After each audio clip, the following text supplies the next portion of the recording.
Cockroach জনতা party ভাই পুরো ভারতে ঝড়ের মতো জনপ্রিয় হয়ে উঠেছে। মাত্র 4 থেকে 5 দিনের মধ্যে ইনস্টাগ্রামেও বিজেপিকেও পেছনে ফেলে দিয়েছে। বর্তমানে এর ফলোয়ার্স 15 মিলিয়ন, অর্থাৎ 1,50,00,000 ছাড়িয়ে গিয়েছে আর ক্রমশ বেড়েই চলেছে। ভারতের রাজনীতিতে এখন নতুন সেন্সেশন সিজেপি অর্থাৎ ককরোচ জনতা পার্টি। কিন্তু রাজনীতিতে হঠাৎই আরশোলা পার্টির জন্ম হলো কোথা থেকে? সবকিছু শুরু সুপ্রিম কোর্ট থেকে।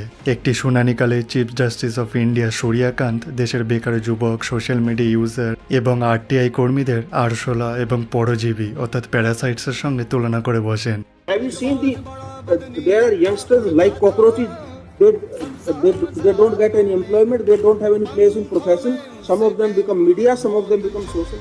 যদিও পরে তিনি জানান যে তার কথার ভুল ব্যাখ্যা হয়েছে, কিন্তু ততক্ষণে যা হওয়ার হয়ে গিয়েছে। দেশের যুব সমাজ এই অপমানের এক অদ্ভুত জবাব দেয় এবং অনলাইনে জন্ম হয় ককরোচ জনতা পার্টি বা সিজেপি। শুনতে জোক মনে হলো, এটা এখন এক বিশাল মুভমেন্ট। মাত্র কয়েক দিনের মধ্যে এদের ফলোয়ার্স 15 মিলিয়ন অর্থাৎ 1.5 কোটি পার হয়ে গিয়েছে। বিরোধী নেতা এমনকি সেলিব্রিটিরাও এই ট্রেন্ডে গা ভাসিয়েছেন। আর এটা দেখে তো অনেকেরই ফাটছে।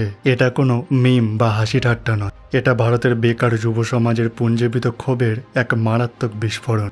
সিস্টেম যখন আপনাকে চাকরি দিতে পারে না, বরং আপনাকে আরশোলা বলে উপহাস করে, তখন দেশের যুব সমাজ এইভাবেই তাদের জবাব দেয়। যখন ডিগ্রি থাকা সত্ত্বেও চাকরি নেই, এক্সাম পেপার লিক নিত্যদিনের খবর, যখন সাধারণ মানুষের প্রশ্ন করাকেই সমস্যা মনে হয়, তখন মিমও আন্দোলন হয়ে যায়। এটা শুধুমাত্র একটা পার্টি নয়, এটা একটা মেসেজ যে দেশের যুবকদের আর অবহেলা করা যাবে না।